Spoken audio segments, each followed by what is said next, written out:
Kevin loved his girlfriend. Tammy was one of the most beautiful women he'd ever met. She was everything to him.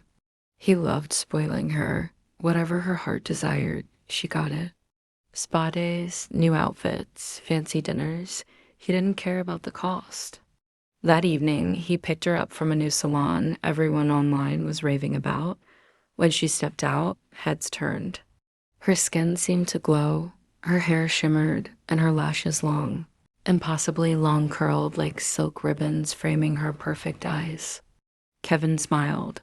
"You look amazing." Tammy smiled back and leaned in for a kiss on his cheek. Something soft brushed his skin, too soft, too many of them. He flinched but said nothing. At the restaurant, Tammy was different. Usually delicate, careful with every bite tonight, she was ravenous. She hunched over her plate, devouring her meal as if she hadn't eaten in days. Kevin reached over to stop her. "Tammy, slow down. People are staring." She didn't respond. He gently tugged her back, and that's when he saw it. The lashes.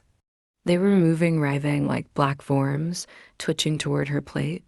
He froze as they stretched, reaching for the food, stabbing into it, dragging pieces up toward her mouth before snapping back like elastic threads. Kevin's stomach turned. "Tammy," he whispered. Her head snapped up. For a split second, her eyes were milky white, the lashes quivering around them like tendrils searching for light. Then, just as quickly, everything stilled. Her eyes were normal again, her smile soft and familiar. She tilted her head. "What's wrong, babe?" Kevin blinked, unsure if he'd imagined it. But as the waiter set down dessert, one of her lashes twitched, lifting slightly, as if it were watching him. After that night, things changed. Tammy became distant. Sometimes he'd find her staring off into nothing, whispering under her breath, her lashes trembling like they were listening. She became obsessed with her spa treatments, what used to be weekly turned into daily visits.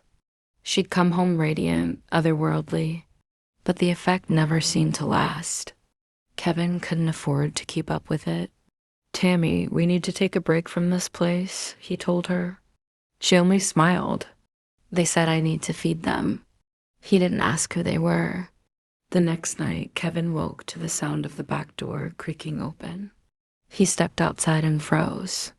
Tammy stood barefoot in the yard, her head tilted back toward the moon. Her lashes had grown impossibly long, writhing, swaying in the night air like dark tentacles. They stretched upward, reaching toward the pale light above, pulsing like living veins. "Tammy?" She turned her head slowly, her face illuminated by the moonlight. Her eyes were gone, just hollow sockets rimmed with twisting black strands. A whisper escaped her lips, not quite her voice, soft, hungry, endless. "They just need more light." Then she stepped forward, her lashes dragging across the grass, reaching for him as she was pulled away and walked out into the night.